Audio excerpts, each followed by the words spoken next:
Well, when my wife and I got married, we honeymooned in Jamaica. And we were pretty excited about that, to go someplace tropical. So we were surprised when we showed up and began to snake along this little road along the coastline that all these resorts had these high walls with spikes on the top. And when we showed up to ours, it was no different. And we understood later that, these were for protection, to keep danger out. But the effect they had is they made it feel like it was this high-end prison. And so we got there, and it wasn't a bad trip. I mean, it was our honeymoon, for crying out loud. But when we got there, this resort was okay. Like, the food was just okay, and their big thing was like, we have coconut water, but it was like lukewarm and kind of gross, and the beach was a little dirty, and no one was swimming in the ocean, and it was kind of dull there. And I remember we were about to leave, and we thought, Jamaica's okay. But we had one day left, and I thought, just doesn't feel right. I feel like we're missing something. So on the last day, I booked a taxi for the whole day. And we walked out from behind these walls, and we showed up, and there was a taxi there, and the man driving it was in his 70s. His name was Sylvester. And we got in the car, and he said, "Where do you want to go?" And I said, I want you to show us the real Jamaica. And that was the right thing to say to Sylvester, because he had lived there his whole life. So when he heard that, he turned around and went, and he took off on a mission, and it wasn't minutes later that we were like, there's the turquoise water, there's the white sand beaches, there's the lush jungle we were missing. And as we're driving along, he's watching us in awe, press against the windshields, and he was like, "Do you want to try jelly coconut?" We were like, "Sure." So he just pulls off in the jungle, and a man emerges with a machete and climbs a tree and cuts down a coconut and slices it open. And the inside wasn't that chalky, husky, gross coconut. It was like soft, almost like an ice cream. We're eating, and they're like, "This is amazing." And we drove along a little further, and he was like, "Do you want sugar cane?" And we stopped, and another man emerged from these canes with a machete. It was kind of a theme. And he cut out some sugar cane, and we were gnawing on this raw sugar from this cane. I'm like, my teeth are gonna fall out, and I don't care. And on we drove. We went to the Blue Lagoon, and my wife and I swam in the Blue Lagoon alone. And then I wanted to go to these waterfalls I'd seen in a movie, and we showed up there, and the government had closed them, but we kind of drove up anyway. And I remember as we got there, these men emerged from the jungle and surrounded our car. And it felt a little tense. And then one of them came to the windshield and knocked on it, and Sylvester rolled down the window, and they started to talk. But they were talking fast, and their accents were so thick, I couldn't understand a word they were saying. And then after a few minutes, Sylvester leaned back and went, "Okay, you're gonna go with the Rastaman. You're gonna take you to the falls. I'll be here when you get back." And I was like, "I'm sorry, did you say we're gonna go with the Rastaman into the jungle?" And in my mind, I was like, I have made a huge mistake. Like week one as a husband, I'm like, let's go in the jungle. I'm like, Lord, why? Don't let it end like this. What are you gonna do? We got out of the car, and it turns out the Rasta man, Renee, was a pretty cool guy. And so we hiked down this mountain together and went down to this waterfall. And my wife and I swam in this waterfall while he smoked a huge joint. And then we just kind of had this moment together. And then we walked out together, and we're laughing. And we got in the car, and we got this water on us. We got this food around us. We're laughing. And we're like, this is so crazy that if we would have left a day before and you would have asked me about Jamaica, I would have said, it's fine. It's great. It's like Galveston or Delaware. I don't know.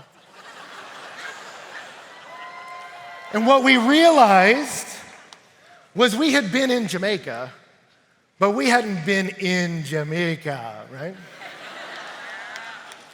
And what we needed was we needed to leave our shallow, safe version. And we needed to explore a deeper and more dangerous one. And experiencing became celebrating. It wasn't hard. You see it? Now, why do I mention that? For this reason. Statistically speaking, your generation is not doing good. Gene Twenge is a professor of psychology at San Diego State University who's compiled extensive research on your generation. And the number of US 12 to 17-year-olds with major depression in the last year has risen dramatically. We have a chart of it that couples with data recently released by the CDC that indicates that during the 12 months preceding this survey, 44% of high school students in America said they feel a persistent feelings of sadness and hopelessness. And some people see that and they go, well, maybe we're more comfortable talking about it. All teenagers have been sad. Maybe we're more comfortable talking about our sad feelings. But you'll see also that hospitalization for self-harm and suicide has increased among your generation. And not pictured in the second chart is particularly among 10 to 14-year-olds in whom self-harm used to hardly exist at all. The same CDC report I mentioned earlier indicated 20% of students your age surveyed said they seriously considered attempting suicide. Self-reported loneliness in students has increased sharply. Stunningly, 31% more 8th and 10th graders felt lonely in 2015 than in 2011. And then a rising number of students are agreeing with this statement in surveys. I often feel left out or lonely. Or in the last chart, they often agree with the statements, I can't do anything right. My life is not useful. I do not enjoy my life. I want you to see a common denominator in these charts. There's something about them that's unique. I want you to see where the graphs begin to break and the sad things begin to increase exponentially. I don't know if you caught it right away, but oddly enough, the thing breaks at 2012. What happened in 2012 that so powerfully impacted your generation? It's just 10 years ago. That's the year that the majority of teenagers in America got on social media.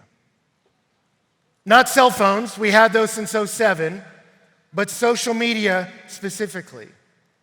Now, strangely, this is good news for you.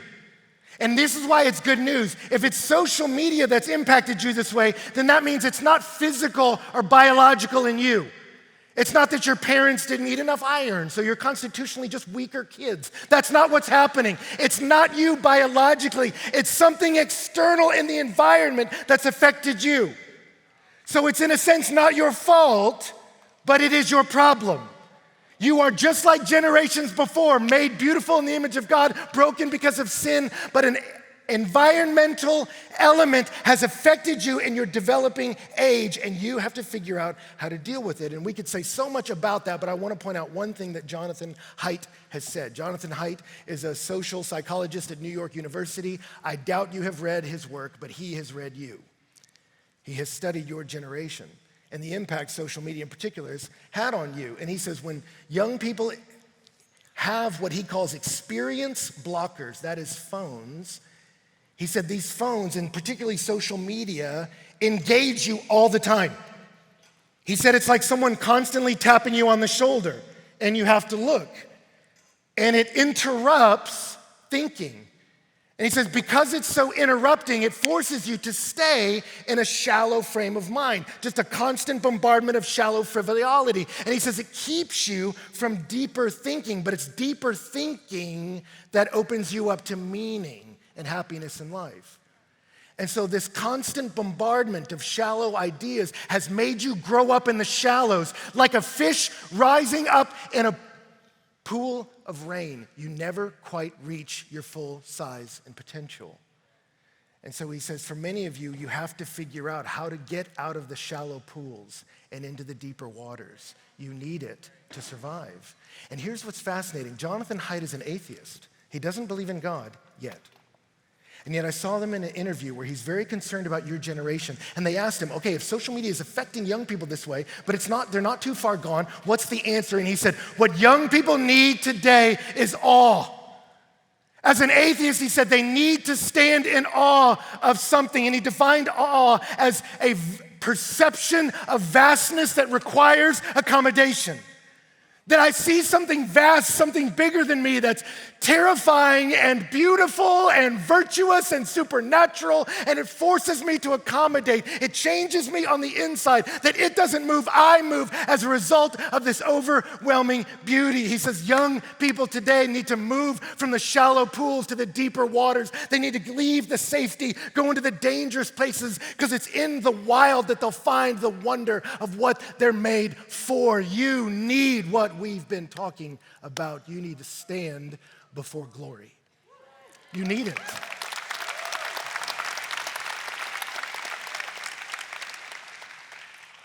And so how do you do it? Well, Pastor Louis talked to us about how you can see the glory of God in creation. And I want to invite you, even if you're willing, if you got a phone, just put it maybe beneath you under the seat. We don't need the little screens. We got a big screen. Just see if you can manage emotionally to get away from it, just the temptation of it. Put it away for a bit. And you're like, my Bible's on there. That's okay. We'll put the Bible up there too.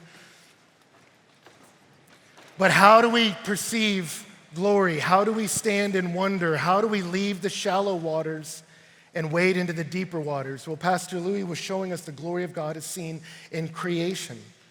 Ephesians tells us to praise God for the glory of his grace. His kindness overwhelms us, and you see the glory of his grace manifest on the cross, that the God-man became sin so we might be made right with God. And it's interesting, in 2 Corinthians, Paul is talking about God, and he says, the God who said, let light shine out of darkness, who made those stars, has shone into our hearts to give us the light of the knowledge of the glory of God in the face of Christ. We need to stand in awe of something because it opens us up to depth. It makes us who we're meant to be. And Paul says, do you want awe? You need to see glory, something worthy of your life. Where are you going to see it? He says, look into the face of Jesus. The same God who said, let light shine out of darkness, shines into heart to give us the light of the knowledge of the glory of God in the face of Jesus. And John said it, the Word became flesh and dwelt among us. We've seen his glory, glory as of the only Son of the Father, full of grace and truth. And so what I want to do with the time we have left here is I just want to look into the face of Jesus. I want to see what he was like. I don't know if you put together why I told all those stories. Some of you were like, hey, preacher, you're supposed to teach those separately. What's the matter with you? That was like at least 3 sermons. I want you to notice the theme. It was all one crazy boat ride with Jesus, right? So I want to be your 70-year-old Jamaican guide. And I want to put you in the car, and I want to drive you through this moment the boys got when they got to ride with Jesus. And my hope as we look at it is that you would see glory and you would accommodate. It would change you because you feel awe, right? And so we're going to see his power. We'll see his purpose. We'll see his priorities. And his power, if you notice in verse 35, we didn't read it, but he had just preached a lot of sermons. And he preached sermons that Ansley actually mentioned where he said, the kingdom of God is here. God's kingdom is breaking into the world. Why? Because the king is here. And he develops that, I am the king, and then he surprises them and says, but here's my kingdom. It's not gonna come as a military coup, it's coming like a mustard seed. I'm gonna look humble, but keep your eyes on me, because this little seed becomes the biggest tree in the garden. He says, and the kingdom is looking humble now, but it will take over the world, I promise you. But it was a confusing message. The disciples are like, wait, we thought this was the Messiah who was taken over, and here he says he's gonna come in humble. Did we just link up with the wrong guy? But he finishes this day of preaching, and as evening is coming on, he says, hey guys, let's get in the boat and go across the Sea of Galilee. And in verse 35, it says, on that day, the day he was preaching, when evening had come, he says, let's go across to the other side. So they push off and head out, and then verse 37 says, and a great windstorm arose. Windstorms were common then, because you got mountains next to a little basin, and so the wind would kind of whip up as hot air met cold, and so that wasn't uncommon, but this is called a great windstorm, and notice it's at night with no artificial light. That means you're in darkness, and the wind's coming up, and the waves are breaking into the boat, so that the boat is filling. And so it's bad enough that the waves are whipping up, but now they're swamping the boat. You've got wind arising, you've got waves swamping, but it says Jesus was in the stern asleep on a cushion. So the storm is arising and breaking, and Jesus went down and is sleeping. And there in that moment, it says they woke him. And they said, teacher, do you care that we're perishing? The storm rattles the pros. They had fished on that sea their entire life, and yet they're in a moment here where they start to panic, and they wake them up and they say, hey, do you care? Fascinating what is certain in their minds and what's uncertain. Did you notice what's certain in their mind is we are perishing? Fact. What's uncertain is do you care And will you do anything about it? Isn't that fascinating? What's certain is how I feel. What's certain are my circumstances. What's uncertain is anything God or Jesus has said about how he feels about me or what he's capable of. Right? You ever question the love or power of God when circumstances aren't going your way? That's what they do. And in that moment, his love and his power come into question when they feel out of control. So verse 39, he awoke, and he rebuked the wind and said to the sea, "Peace, be still." Now, in Greek, those words, peace, be still, it's just two words, and they both essentially mean be quiet. The first one's the present tense, do it now, and the second one was in the perfect tense, which means and continue in that way. So a great translation would be Jesus woke up and said, "Be quiet and stay quiet," which is a weird thing to do, because who talks to the wind? I mean, really. But what's even weirder is the wind responds. And it says the wind ceased, which could have been a coincidence. But then it says, but there was great calm. That's not a coincidence. To go from a raging sea to dead calm is weird. Who does that? So you got to imagine, there's a darkness, the sea is raging, these guys are feeling out of control, they realize the boat is swamping, they wake up Jesus, probably not to do a miracle, probably to help them bail out the water, and they look at him and go, "Do you care if we're going to die?" And he's like, "Be quiet, shut it." And then it's dead calm. And then he looks at him and essentially goes, "Do you not know who you're dealing with yet? You don't realize who's in this boat?"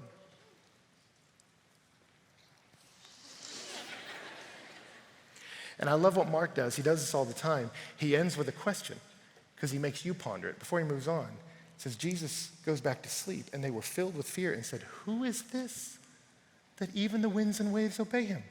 Who talks like that? And the question hangs out there for you to ponder. Who talks like that? Who talks to the wind and has the wind respond? If you're a Jew, you know the answer. There's only one person who can do that. It's in Psalm 89. It says, "O Yahweh, God of hosts, who is mighty as you are. You rule the raging of the sea. When its waves rise, you still them." There's only one person who controls the seas, and that is God. When Antiochus Epiphanes was the nickname he gave himself, the mad king who said, "I am the appearing of glory." That's what it means. They would call him Antiochus Epiphanes, meaning the appearing of the madman. He came out once and said, "I rule the seas. I will tell the seas to be still." And the Jews said, "That's blasphemy. No man rules the seas. Only God does." And here this man told the sea to shut it, and it did. Who talks like that? God does. God alone. And notice he doesn't conjure. He does not pray. It's intrinsic power, and creation accommodates. That removes for you and me the possibility of listening to a sermon about Jesus and deciding whether or not we're going to believe it or apply it to our lives. He's the Lord of all that exists, whether you like it or not. If you feel like he's the king or you don't feel like he's the king, doesn't really matter. He is the king. He is Lord, whether you like it or not. He is the author over reality, and he tells reality what to do, and it obeys in an instant. And note what happened when the sea calmed. Did they celebrate? Did they look at each other and go, "He did it again"? Did you see that, Jesus? We were all afraid, and we were like, "Jesus, take the wheel." And he just, is that what they said? No, it said they were afraid of the storm, and then what does it say? It says they were greatly afraid. They were even more scared. Why? Because there's only one thing scarier than a storm that'll kill you. It's someone who can control storms that can kill you. Because we like the illusion of control. I decide what I am, what you are, what reality is. It bends to my will. And then you realize when you face reality, you don't decide much. And yet here's someone else's, a separate will that gets to decide. It's a terrifying thing when someone has power over you. I remember when my best friend, his mom got cancer, and I just loved her. She was so full of life, and watching her get cancer, it was the first time I was praying earnestly for God to heal somebody. And I realized as I was doing it, I was demanding he heal her. I was driving in my car and was like, "You have to take this away. You've got to do it." And then I realized I don't have anything to bargain with. Like, what am I threatening him with? What am I withholding that he wants? And I realized we're not sitting at a bargaining table. God does whatever he wants. And when that landed on me, I just realized I have no control. I want something deeply and can't control it, but you can. And I experienced the dread side of awe. You run this place. Billions of human beings have existed for centuries, and I am one of them. And I started to realize how small I was and how big he is. You are Lord, whether I like it or not. You tell the wind and the seas to obey, and he does it. You control our circumstances. And when they feel out of control to us, they are not out of control to you. Now, I know as soon as I say that, some of you don't love that because maybe someone had power over you and authority over you, and they abused it. So when I say he has authority, whether you like it or not, that doesn't feel comforting, that feels terrifying. I don't like this version of God that you're talking about. I don't like this Jesus you're talking about. Well, before you check out at the power of Jesus, look at the purpose of Jesus. Chapter 5, it says, they came out on the other side of the sea to the country of the Gerasenes, and Jesus stepped out of the boat, and immediately there came out of the tombs a man with an unclean spirit. So it sets up a showdown. Imagine this. The storm is over. They get to the other side, and they step out of the boat, and what happens? A man filled with demons that other gospel writers tells us is naked comes charging at them. Why? Because life with Jesus is never boring. Can you imagine being one of his disciples? I mean, the storm is the story. That's what you're going to tell the wife. That's what you're going to tell the kids. That's when you're getting out of the boat, you're like, dude, that was nuts. You were scared. Did you see how scared he was? Man, Thomas was crying. And then you get out of the boat, and you're like, anyway, it's like, ah! And this guy's just running with a couple shackles on, and that's it.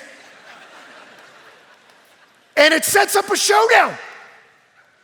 Jesus got the Holy Spirit. This guy's got some demon spirits. Okay, this is another display of power. Let's go. Let's see what he's about to do. And then you realize there's no contest here. There's no matching of lightsabers. There's no fight here. This guy's still a long way off, and what does he do? He hits the ground and starts begging for mercy. You don't fight this king. You lose. And so he starts to beg for mercy. I adjure you, O God, do not torment me. And then Mark, who's not one for long description, starts to describe this guy, and I want you to look at his estate. It said he had an unclean spirit. What does that mean? To be unclean is to be defiled, made dirty. Something violated you and soiled you. And every word he uses to describe him emphasizes the pathetic condition he's in. He lived among the tombs. He lived among dead things, isolated from society. No one could bind him anymore. Do you hear that anymore? That means at one point they could. What does that mean? It means that this young man got involved in some things. He started playing with some things he thought he could control, and then they started playing with him. He thought he could control them. They could control him. He got involved in some things he thought he had power over, and then suddenly he looked up and says, this thing has power over me. I can't control it. It is controlling me, and it is defiling me. And then when he reached that moment, it says no one could bind him anymore, for he'd been bound with shackles and chains, but he wrenched them apart. He broke the shackles in pieces. No one had the strength to subdue him. He is out of control, and night and day among the tombs and on the mountains, he's always crying out. There is sadness, there's torment, there's no peace, there's chaos, and he's cutting himself with stones. He's become a cutter who is self-destructive. And some of you really feel this, because this is where you are. You got into some stuff online. You started going to some websites. Maybe it was your natural God-given curiosity, because the devil loves to take something good and twist it. And you got into some things online. I want to see that. I want to know what that's like. And you started playing with some things that now are playing with you. You thought you could control it. It controls you. You got into some relationships. You got into some ways of interacting online. You got into some relationships with people that you thought would give you life, but it's taking life from you. And if we're honest, you haven't done a lot of singing in here when the words come up, because in your heart you feel defiled. unclean, violated, isolated, and you cry in the night because you are out of control. What does Jesus do with you? Does he destroy him? Does he cast him out? No. He sets him free.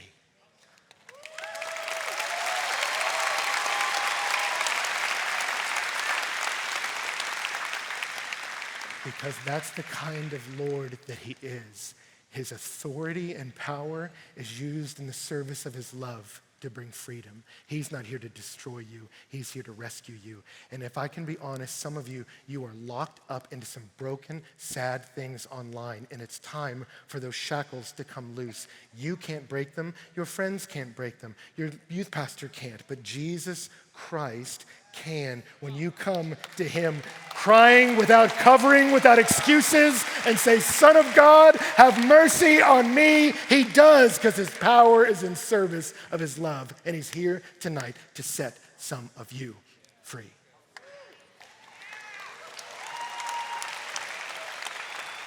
I'll never forget, I grew up on a street, on a cul-de-sac. We would play kickball, and there was a guy at the end of the street that he was a bully. Grown man, adult. But he would pick on us kids. He'd make fun of us. And I remember once we were playing kickball at the end of the street, and he wanted to have like a volleyball tournament with his friends. And so he walked up to us, and he just grabbed our kickball, opened his trunk, threw it in the trunk of his car, shut it, and was like, what are you going to do? And we're like, give us our ball back, man. Give us our ball. And he just sits there on the trunk and starts making fun of us because that was normal for him. I'm bigger than you. I have power, you don't. I have control, you don't. What are you going to do? And that was normal, quite honestly. And I remember I went in my house to get a drink of water. And when I came back, all the kids were in my front yard freaking out. And I was like, what are y'all doing? And they were like, dude, you're not going to believe this. You know how he stole our ball? I'm like, yeah, I was there. And he locked it in the trunk. I'm like, yeah, I was there. That's a normal thing for us. And they were like, yeah, but something else happened. Your dad came home, and your dad saw him. And he was like, and your dad got out of the car, and Ben, veins started popping out in places I've never seen veins in a man, and he walked towards you, and my dad was not a screamer.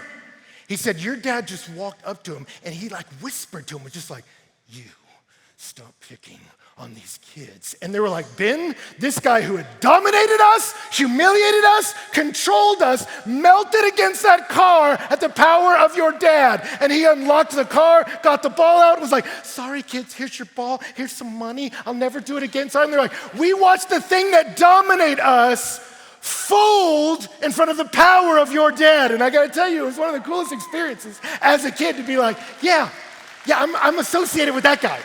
That's my guy.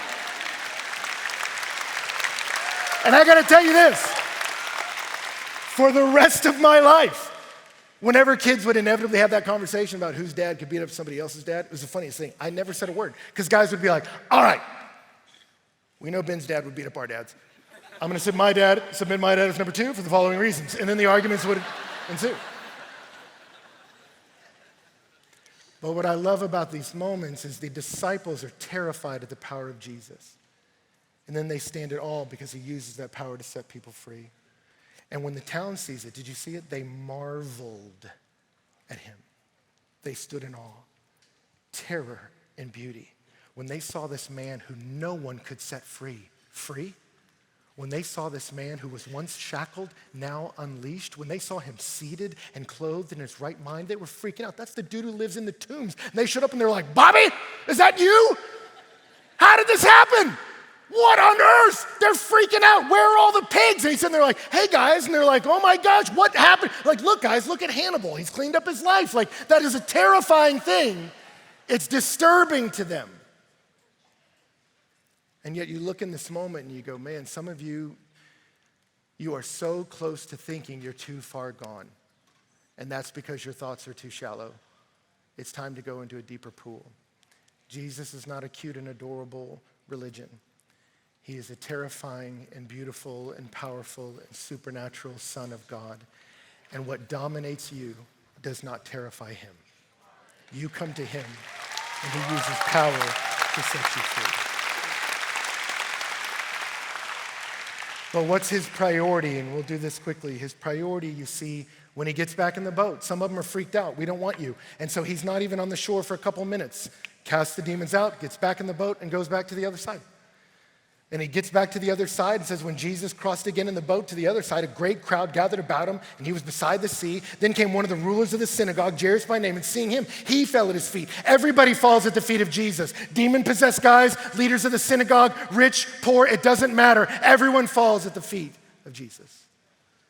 And yet this man comes and he asks Jesus earnestly, he implores him, saying, my little daughter is at the point of death. Which frankly, I don't think there's any sadder combination of words. My little girl at the point of death. Will you come and heal her? This man has faith. If you touch her, she'll be okay. And Jesus says, yes, I will come. I will use my power in service of love. So he goes to do it. And verse 24 says, and he went with him, and a great crowd followed him and thronged about him. So there's the tension in the story. Will you come? She's at the point of death. Yes, I will come. And as they come, the crowd gathers and now they can't get through. That's the tension. Will they make it in time? She's dying. They're pressing through the crowd. Oh my gosh, somebody make a lane. The girl is sick. We got to move. And in the middle of that, Mark starts recounting the medical history of some random lady. And there was a woman in the crowd. She had a discharge of blood for 12 years. She'd suffered much under many physicians. She'd spent all the money she had. Actually, she hadn't gotten better. She'd gotten worse. And the whole time you're like, who cares? There's a child dying. She's been bleeding for 12 years. Give it a second. You can wait. But she heard reports about Jesus and came up behind him in the crowd and touched his garment. For she said, even if I touch his garment, I'll be made well. So she's not trying to interrupt the flow. She just sees him moving. She's like, I don't even need to stop this. I just need to kind of move up there and shake, get his garment, and I'm good. And she does it. And Jesus perceives in himself the power's gone out. And he turned around and said, who touched my garments? That they're pressing through the crowd trying to get to this kid. And suddenly Jesus goes, whoa, whoa, whoa, whoa, whoa, whoa. Somebody touched me. And it says the disciples look at him and are like, are you serious? Like, you see the situation we're in and you're saying someone touched me? And then Jesus won't let it go. Do you notice it says Jesus started looking? He's like, no, hang on. Hey. I was walking that way with these guys and hey, somebody touched me. Somebody touched my clothes, not me particularly, but someone touched my clothes. And frankly, we're not leaving until we figure this out, folks. And everyone, like, no one wants this. The lady didn't want it. She just wanted a touch and go. Jairus doesn't want it. How do you feel if you're Jairus? You're sitting there going, what are you doing? Seriously, Jesus, why are you like this? The disciples are confused. What are you doing? No one wants this moment but Jesus. Why does he do it? And this lady realizes he's not going to let this go. And so she comes and says it was her, and she was in fear and trembling and fell down because everybody falls when they really see him. And she's afraid and she's trembling and she tells him the whole truth. And then you realize why he was doing this in verse 34. He says, daughter, your faith has made you well. Go in peace and be healed. Why did he do that? She didn't need to know from his voice that she'd been healed. We found out earlier she already knew that. What did she need to know? She needed to know that what mattered to Jesus was faith. What matters is you trusted me. What matters is you believed that I am who I said I am and can do what I said I can do. So I don't want you to think it's something supernatural. I don't want you to think you can kind of twist religion to make it into something where you manipulate it to get what you want. I don't want you to have some spooky version of spirituality. I want you to understand the centrality of me. And so I need you to look in my face and say, yes, that power went onto you, sweet daughter, and it's your faith in me that's the key here. Jesus is powerful, whether you like it or not. And he uses that power in the service of his love. And what he wants from you and from me is he wants us to trust him. He wants us to trust him. One of Jairus' people comes running up and says, your daughter's dead. You missed it. You don't need to bother the teacher anymore. And Jesus said, don't fear. Isn't that great? Everyone's afraid. disciples, people in the Gerasenes, this lady, everyone's afraid. Jesus says, don't fear, believe. They go in and Jesus stops a funeral in procession. They start laughing at him, he kicks them out. I only want the people who believe me in this moment. And then he looks at that little girl and he speaks in Aramaic, so Mark translates it. I want you to hear what he says.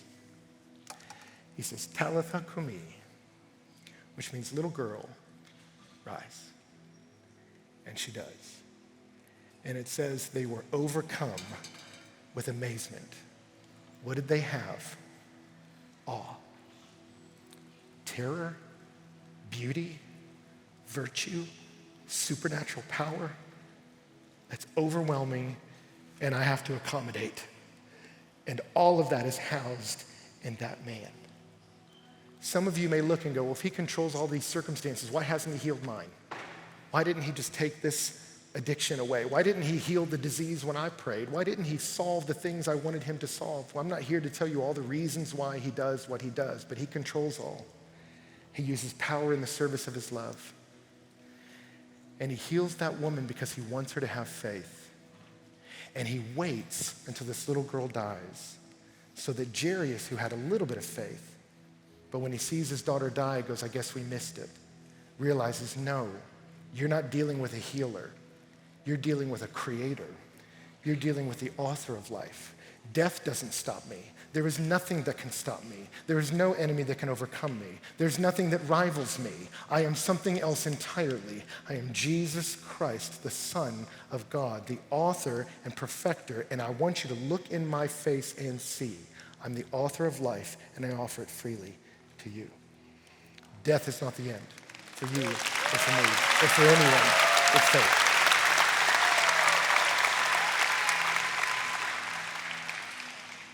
So some of you are in circumstances that are out of your control.